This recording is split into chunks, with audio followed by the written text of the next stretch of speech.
Tonight on 2020, the lion, the dentist, the outrage in the streets of America. Walter, you are a murderer! How the pride of a nation and a trophy hunter with money to burn set off the uproar heard round the world. Cecil. If the lion didn't have a name, do you think we'd have this outcry?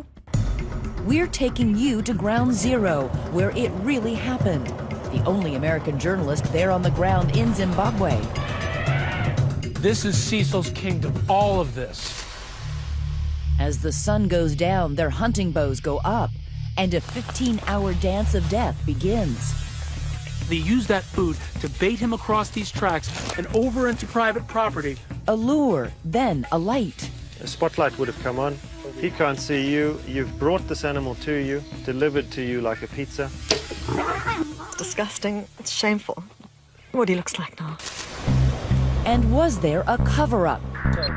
All new details about the lion's GPS, from the first outsider to discover the kill. Someone has moved the collar in this big rotation, so it looks like the lion is alive. Tonight, we're taking you on the search for Dr. Palmer as the hunter becomes the hunted and the hated. Is it that difficult for you to get an erection that you need to kill things? Both say they didn't know they were killing Cecil. Yeah. Do you believe that? But this hunter is not in hiding.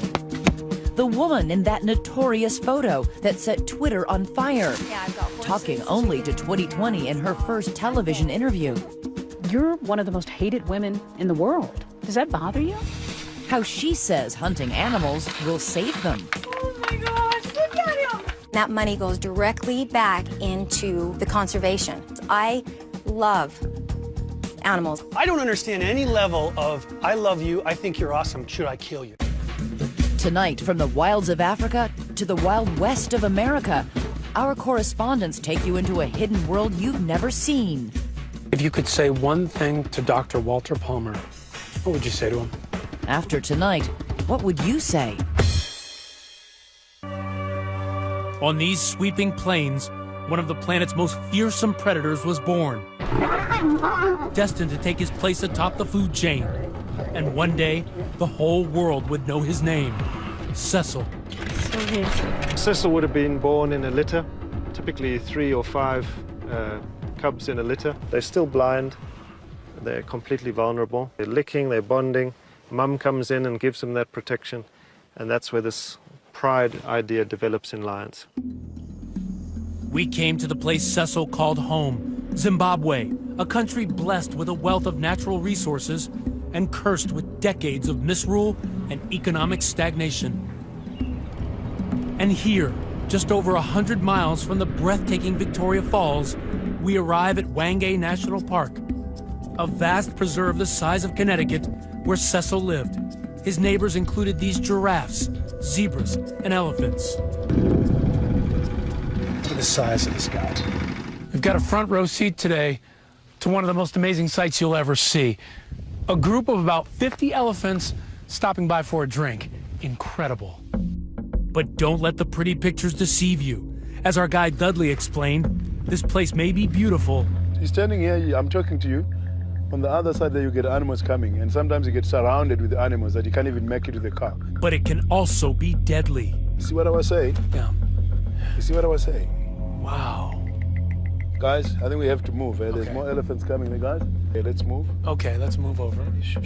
Mark, come here quickly, guys. Quickly. Quickly, follow me. We were lucky to make it, and Cecil was too. At least 67% of lion cubs don't make it to adulthood, dying of starvation, disease, or infanticide when the new males take over the pride. But Cecil survives and thrives, a triumph of biology. By his first birthday, his first roar. By his third, he starts asserting himself. That's him on the prowl. Large in size and stature, demanding a bigger share of the pride's kill. The dominant males most likely kicking him out and on his own. He's much bigger than a lioness now, and he's dominating things at a carcass. Would he have been a big guy from a young age based on how you saw him? Yeah, absolutely. And at one point, he decides that enough is enough, he must go out on his own. It's your goal, Kennedy. Brent Staplecamp is the closest thing we have to a Cecil biographer. A lion researcher with Oxford University, Staplecamp fitted Cecil with a tracking collar in 2008 and has studied his movements ever since. And now you scan, you get that sort of noise in the background, but there's a very faint beep. I think he's in that direction now. For the next few years, Cecil roams terrain where only the strong survive, fighting for food and a pride of his own. And note this special feature, that distinctive black mane, known to friend and foe alike. The darkness correlates to a lion's strength and vigor. Plus, the lionesses love it. What's the significance of that black mane? The females will actually select for black-maned lions and give them more mating rights than the blonde counterpart. A big black-maned lion and just knows that he's the boss. Then, a development no one expected. Cecil forms an unlikely alliance with the son of a pride leader he once killed, a lion named Jericho, who would play a larger role later. We get a message from a safari camp to say, Brent, we've got Cecil and Jericho together. They're fighting, but they're together. 2 days, 3 days later, they're seen walking together. There's photographs of them rubbing heads and things. The lions scratch and claw their way to the top, their own pride, and Cecil becoming the king of the largest kingdom in the park. Oh my God, get him. But the menacing top cat in the land has another surprising role in the park, that of a camera-ready superstar.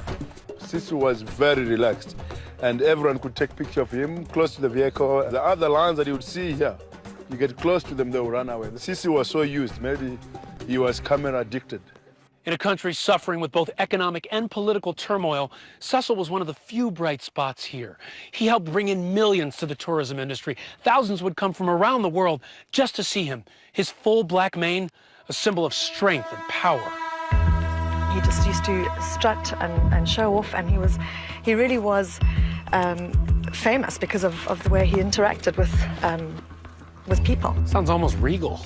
Very regal. Yeah, he was a big Zimbabwean iconic animal. Sharon Stead grew up here, her family operating safari lodges for the past 25 years. Have you ever caught him when he's pissed off? Yeah, he came out of one of the bushes just close by here once before, and with a big roar and you know how they throw sand on the ground to make you think that they're really. Wait, he roared at you? Yeah, like I can't make the real noise, but that's how they make it. What did you do? Well, your heart stops, and you think, is he going to stop? Brent saw the lion's softer side. And I just remember watching this lion with his pride, and this was 20 lions eating an elephant.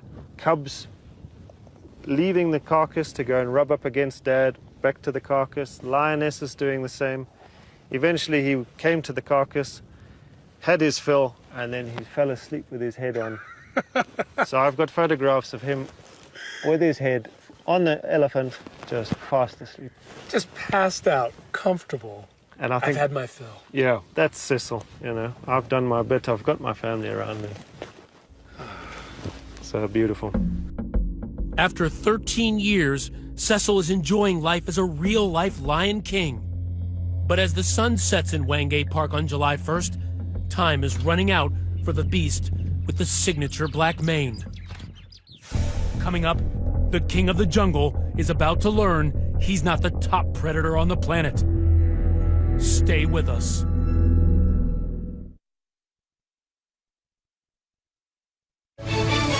We continue with 2020's Hunter and Hunted.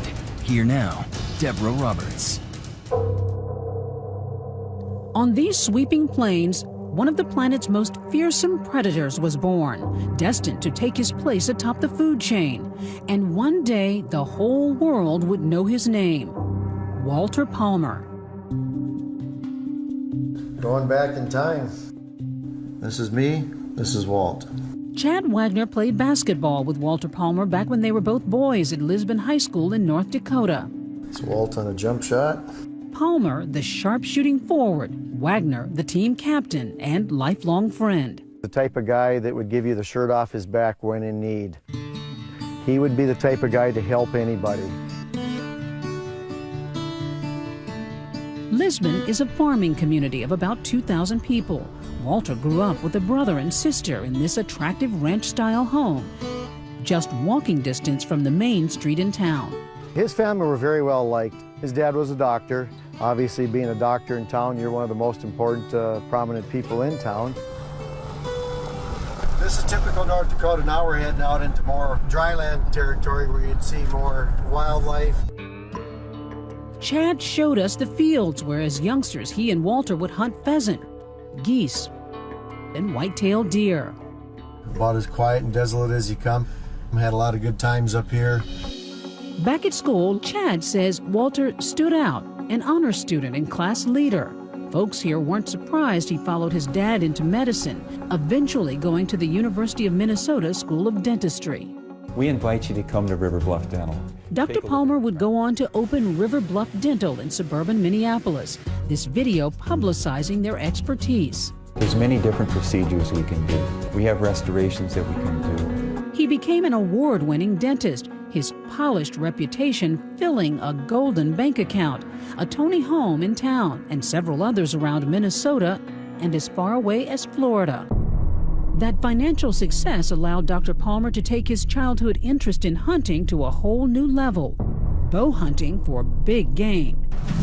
Super Slammers are the elite, the best of the best.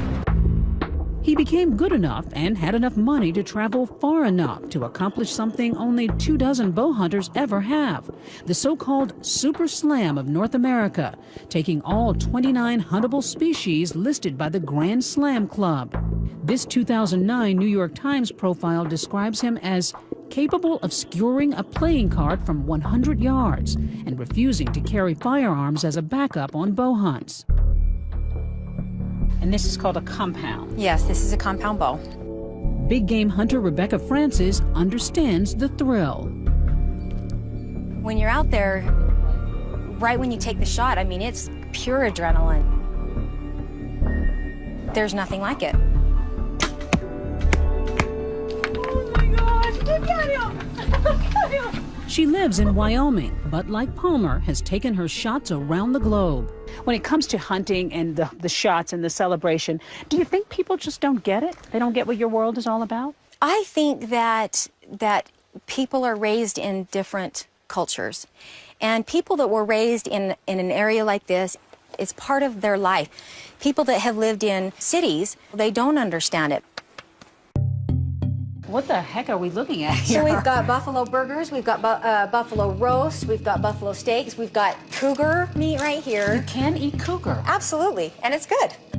Francis says some hunters are all about feeding their families, but pretty much all of them have a boundless love of the outdoors and support conservation. We need to help people understand what hunters do for conservation, what we do for the future of wildlife. Dr. Palmer was as passionate a hunter as they come, but along the way he seems to have lost sight of some of the rules. In 2006, he was hunting black bear in northern Wisconsin. He had a permit to kill a bear in one county. Trouble is, Palmer actually shot a bear in another county 40 miles away. These never-before-seen photos obtained by ABC News show the aftermath of that expedition. As soon as the bear was killed, Palmer and the 3 or so guys he was with, guides, they agreed they would lie about it. U.S. Attorney John Beaudry got involved when Palmer took that illegal bear across state lines back to Minnesota. He was lying to us. He was offering to pay, it turns out, about $20,000 to keep the others who were in the hunt, to have them lie. So that's a fairly aggressive cover-up. But his friends didn't take the bait. The bear guides sang like canaries. Palmer eventually pled guilty to felony charges, paid nearly $3,000 in fines, and was sentenced to a year of probation. He said he was remorseful. He said he was very sorry for what he'd done in this lie. And one would hope that'd be the end of it. But it was not the end of his troubles.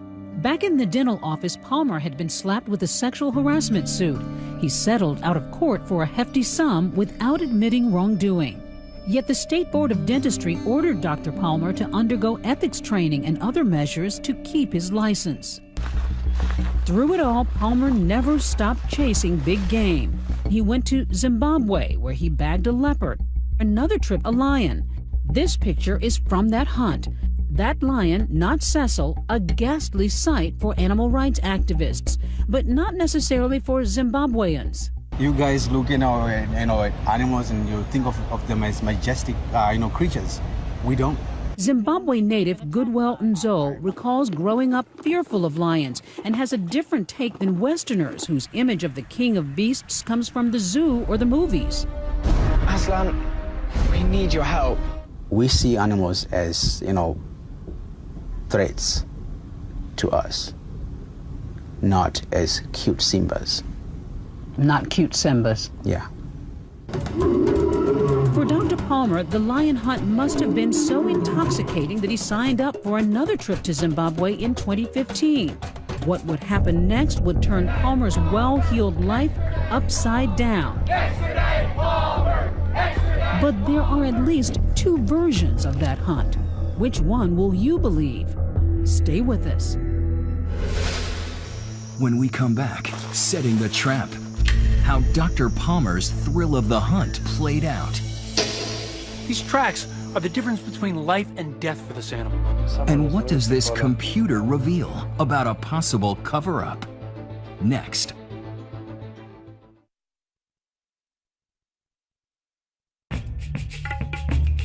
It is the morning of July 1st.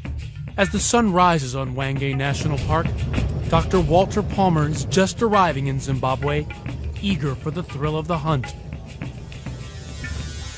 It costs big money to hunt big game, and in this case, the money is central to the legal questions that arise later.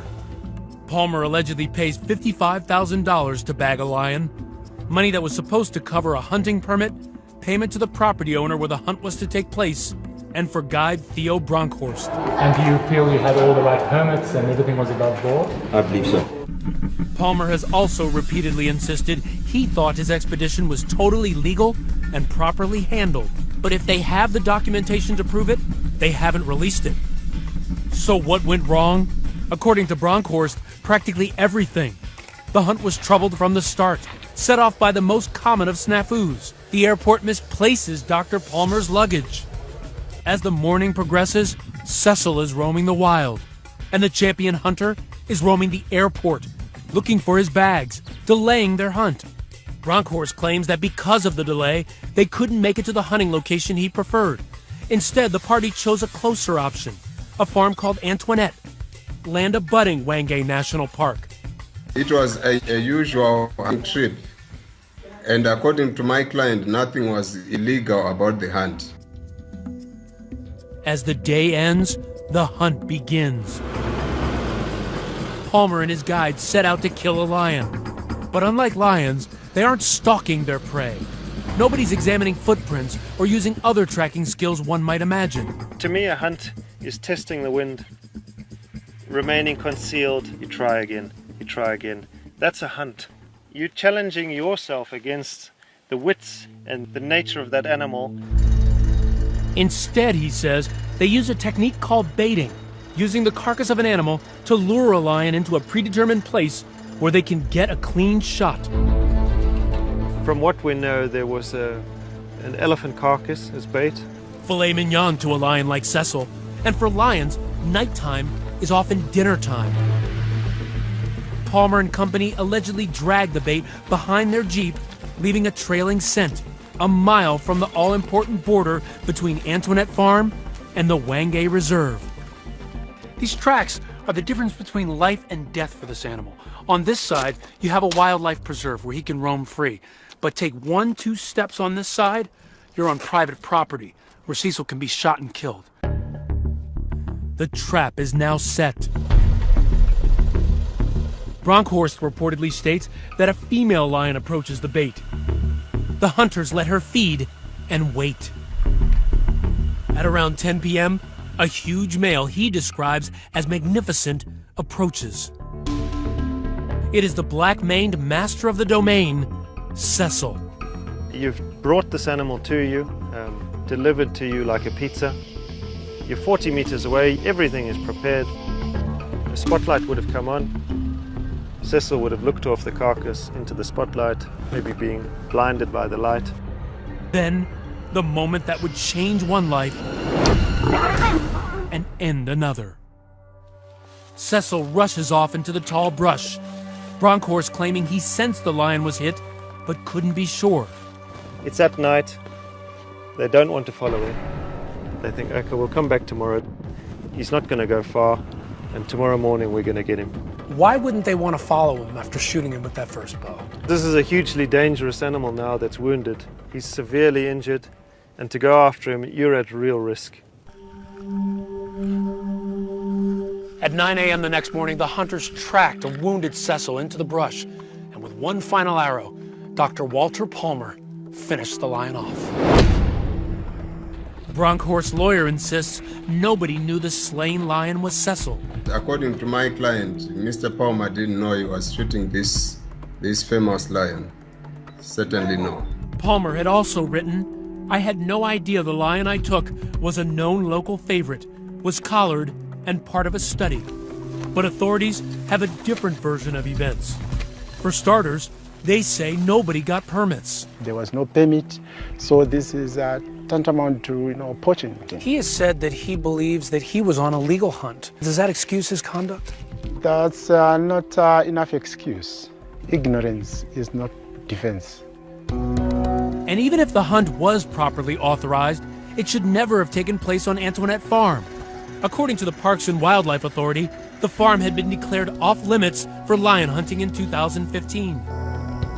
Whatever really happened leading up to the kill, the immediate aftermath is not in dispute. And it's a grisly business. The hunters lop off Cecil's head and skin him, claiming their prize. They leave the body minus its head, minus its skin, lying in the sand, let the vultures and the hyenas finish that off. In a published report, Bronkhorst says that when he and Palmer found Cecil's tracking collar, they were shocked. Panicking, they removed the collar, leaving it in a tree, and later contacted authorities. Do you believe that? No, absolutely not. I work hand in hand with the authorities. No such contact was made. Nothing. On July 4th, Palmer departs Zimbabwe. That same day, Brett Staplecamp notices something odd. Cecil's collar has stopped working. I make a mental note to catch that lion the next time I see him, because as far as I'm concerned at that point, the battery's died. But it wasn't only the battery that was dead. A couple of days later, Staplecamp hears a rumor that a lion had been killed. That tide is around that area, I believe. He immediately goes to his tracking equipment.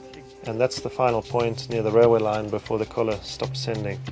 To me, that's alarm bells ringing. Fearing the worst, he immediately calls authorities, who make their way to what now might be a crime scene. It's really very important that the killers are brought to justice because this is a national heritage which belongs to everyone in the country. Killing any lion on that off-limits property was illegal, police say. Theo Bronkhorst and the property owner are arrested and charged with poaching. Bronkhorst and Palmer both say they didn't know they were killing Cecil. Yeah. Do you believe that? I don't believe that. Both men have means. They're intelligent. You could do an internet search for Wangi lion and a picture of Cecil pops up. If you're coming to Zimbabwe to hunt a lion, you do a bit of research. They knew what they were coming for. And now, Staplecamp shares with us what he believes is the key to the case. That GPS data from Cecil's collar. Data which he says points to a cover-up. We get the impression someone is trying to fool us. Look at this. The tracker marks Cecil's position with a dot every 2 hours in the days before he was killed. The dots are tightly grouped. Afterwards, they're spread out. Staplecamp says that indicates a person, not a lion, was moving the collar. They're moving it around so it looks like the lion is alive. And now perhaps there's second thoughts. They move it one last time and destroy it in the hope that we can't track it. But we know someone is trying to, in a sense, fool with the crime scene. Absolutely. You certainly won't get this movement to there and back and there and then there. That's man. That's not an animal doing that. Someone moved it and destroyed the collar. We've never seen the collar again. This has been the final straw. Sharon has seen the pictures of the once proud lion, now reduced to the shriveled skin of a hunter's would-be prize. So you've actually seen Cecil's skin? Yeah, that's terrible. He's been wrapped up in salt, so it's completely shriveled up. You can hardly identify him. Yeah. This is terrible. It's disgusting. It's just shameful. It's shameful what he looks like now. Sorry. Back in Minnesota, Dr. Palmer returns to his home and his dental practice. He's awaiting the shipment of his trophy, Cecil's head. But instead, he's going to receive the worst news of his life. Extradite Palmer! The world is outraged over Cecil's death. He has the money to do it. And now, they want his killer's head on a platter. Then we should put a bounty on him. That's fine. Coming up, the hunter becomes the hunted. I'd like to see you as a trophy on my wall. Stay with us.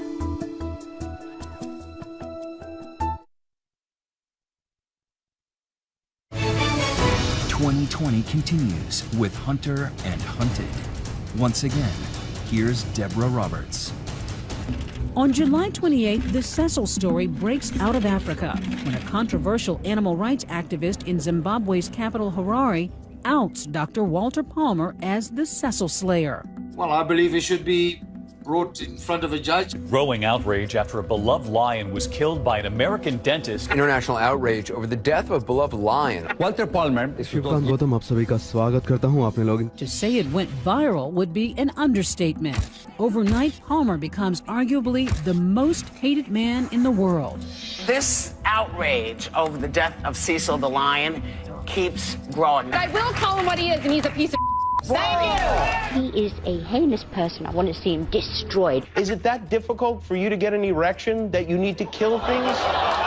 You know you're in trouble when you bring Jimmy Kimmel to tears. If you want to make this into a positive, you can, sorry. Okay, I'm good. Maybe we can show the world that not all Americans are like this jackhole here, this dentist, the top dentist. I think initially everyone felt the same thing. It was like, how disgusting this, how outrageous is this, how awful is this? What a gorgeous cat. Animal Planet's Dave Salmoni has dedicated most of his life to lions. The grander scale to me is the king of the jungle. You know, you can hear that. We can hear it, yeah. I mean, that's two boys. When they get older, that'll be a lot scarier, trust me. For him, Cecil's death struck a chord. I hate that he was shot in that way. I hate that he suffered. I hate that somebody would just get a thrill out of killing him. Professional hunter Rebecca Francis says if indeed Palmer poached, he should pay.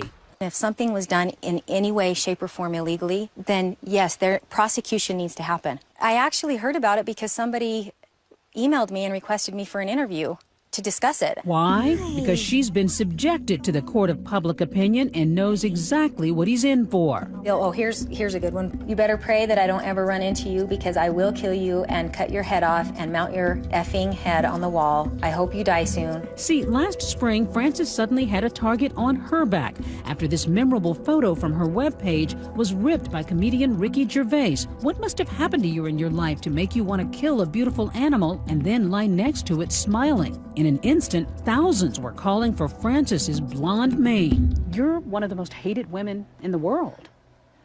Does that bother you? It gets to me just because, you know, how can you read all that all the time and not have it affect you? Her life upended, even though her hunt was completely legal. People saw it as just vile that you could lie next to this slain, undignified animal now that it's dead. It wasn't disrespect, it was to remember this experience. And there were people there ready to take the meat. They used everything, even down to the tail, where they take the hairs and make jewelry to sell it. Maybe. Still, some animal lovers can't get past these kinds of images. And for Palmer, the hail of arrows intensifies. Protesters swarmed Dr. Palmer's temporarily shuttered office, even making a shrine to the fallen feline. Dr. Palmer, don't kill me. Just last week, vigilantes vandalized his Marco Island, Florida vacation home, covering his driveway with bloodied pig's feet. Does anybody have any questions? PETA mobilizes, staging this vigil in Washington, D.C. This isn't exactly the kind of protest I associate with PETA. Why so quiet? This is a solemn occasion. People have been devastated by Cecil's death. And yet, Goodwill Nzuo, a Zimbabwean, can't quite believe the outrage over an animal who until recently barely anyone in the U.S. had even heard of. Did you think it was ridiculous that people were upset about a lion that was killed? I was very shocked How is it possible that anyone could, cry or feel so sad about a dead lion? It's as if someone had killed Lassie. If the lion didn't have a name, do you think we'd have this outcry? Once an animal gets a name, they treat it like a human being. In African villages, Goodwell says news of a dangerous animal's death would actually be celebrated. Rebecca Francis has video to prove it. This is how villagers in Mozambique reacted after she shot a hippo there. When I took that hippo down, everyone in the village came running. They were hugging me and kissing me and thanking me. They all had their bucket and their knife, and they were all cutting up that hippo. And every single drop of that hippo was utilized to that village. I also took some home and ate it that night. Proof, she says, that there's more to the story than a bloody carcass and a smiling hunter. It's a catch-22. People can't quite understand how you can love an animal and kill an animal. But I can honestly say that I look at wildlife the exact same way you do and everybody else does. I love animals. This hunter insists she's not only an animal lover, but also a conservationist. There has to always be population control. So when we hunt, we generally go after the oldest animals that generally have been past their reproductive years, so they're not part of the reproducing whole. But Dave Salmoni isn't swayed. These folks say that they're helping the conservation effort. Right, and I think that helps them sleep at night. Absolutely, they spend a lot of money. And absolutely, it goes to some governing body somewhere. But none of that money goes to purchasing land, developing the population in a healthy way, not trophy hunting. But before you judge, take a look at this place. We have 18,000 acres. Any of these animals, just like I said, they're born here, they're free. It may look like an African savanna, but this game hunter's paradise called the Ox Ranch is actually deep in the heart of Texas. Oh, we had a baby. Tony Hardin runs the operation. Goodness. That's brand new. That just happened. A place that brings over endangered animals from Africa and allows them to breed. A few hunters pay to shoot certain mature specimens, and the money allows the ranch to carry on. Hardin says his ranch and others have already saved 3 species from extinction. If we shoot 3 or 4 or 5 or 10 species of one mature animal out of the pasture that was born here, there's 200 babies hitting the ground. That may be true, but it certainly doesn't placate the anti-Palmer protesters. Now he's facing more than hatred. The U.S. Fish and Wildlife Service has launched an investigation, and African officials are calling for Palmer's extradition to Zimbabwe, where he could face up to 10 years in prison if found guilty. And I understand that already the processes have started, and we are looking forward for his extradition. But how to extradite someone you can't even find? The hunters, now the hunted, with everyone wondering, where is Dr. Palmer? The disgraced dentist seems to have vanished. His practice shuttered, his homes vacant. Palmer has declined numerous requests from ABC News for a comment, but has publicly issued 2 brief statements in which he says, "I deeply regret that my pursuit of an activity I love and practice responsibly and legally resulted in the taking of this lion." Tonight, his whereabouts unknown. Next, whereabouts we do know about. Those 7 cubs that Cecil left behind. Is there a chance they won't survive? What happens after the hunters leave? The repercussions of a lion hunt are felt months and months after the hunter's home, drinking scotch.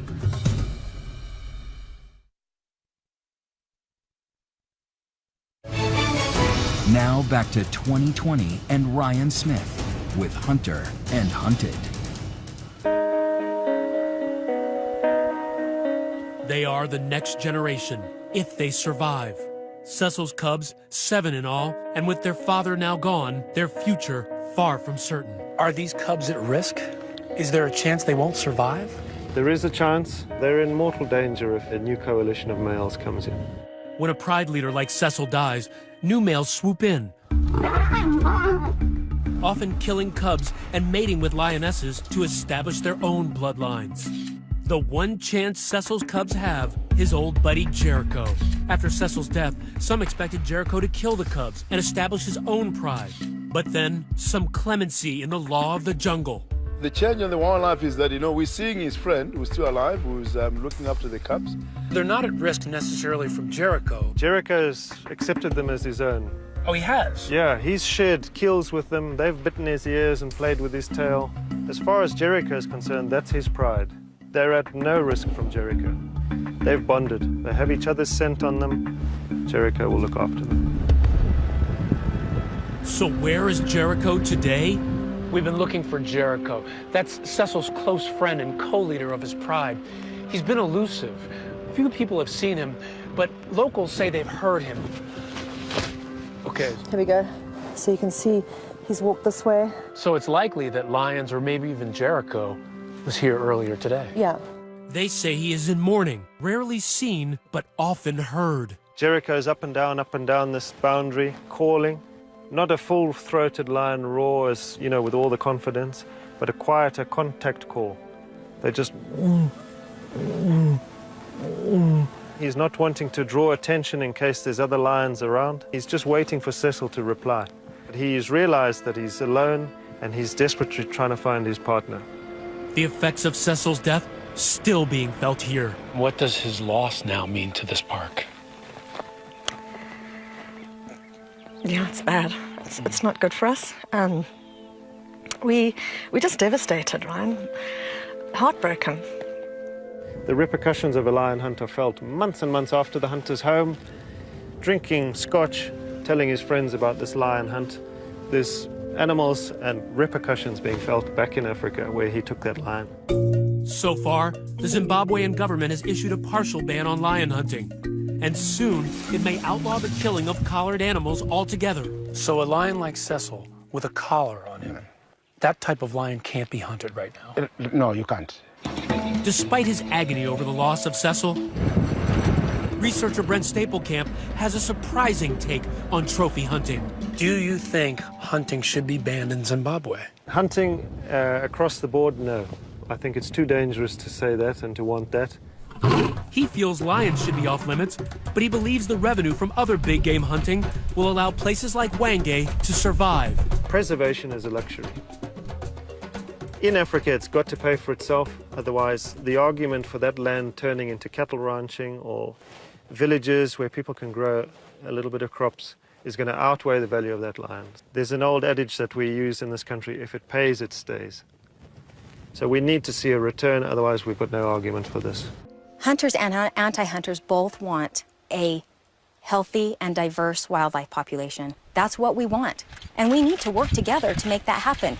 We need to help people understand what hunters do for conservation, what we do for the future of wildlife. As for Goodwell and Zo'o, he'd appreciate it if Westerners paid half as much attention to Zimbabwe's people as they do Zimbabwe's lions. I like the idea of preserving animals, but we have these issues that do exist already that we're not even talking about. Hunger, people dying of AIDS, but all of a sudden one lion dies, then the whole world blows up.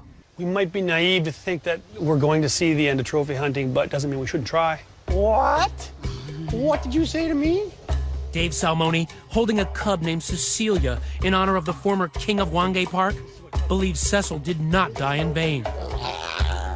The outrage has generated more awareness, more debate, and $1 million more to fund conservation efforts. There are a lot of people that didn't know how awful this practice was before Cecil's death. And now there's a lot of people that not only are they outraged by it, but they want to do something about it. Earlier this month, Cecil's face was projected onto New York's Empire State Building. And for a moment, even in this concrete jungle, he was still king. The world has woken up to the issues surrounding lions. It's brought a lot of attention to our work and to Zimbabwe, and I think that's his legacy. It's a positive legacy. So after tonight's program, we want to know, where do you stand now in the debate over big game hunting? You can let us know on Facebook and on Twitter. I'm David Muir. And I'm Elizabeth Vargas. Thank you so much for watching tonight.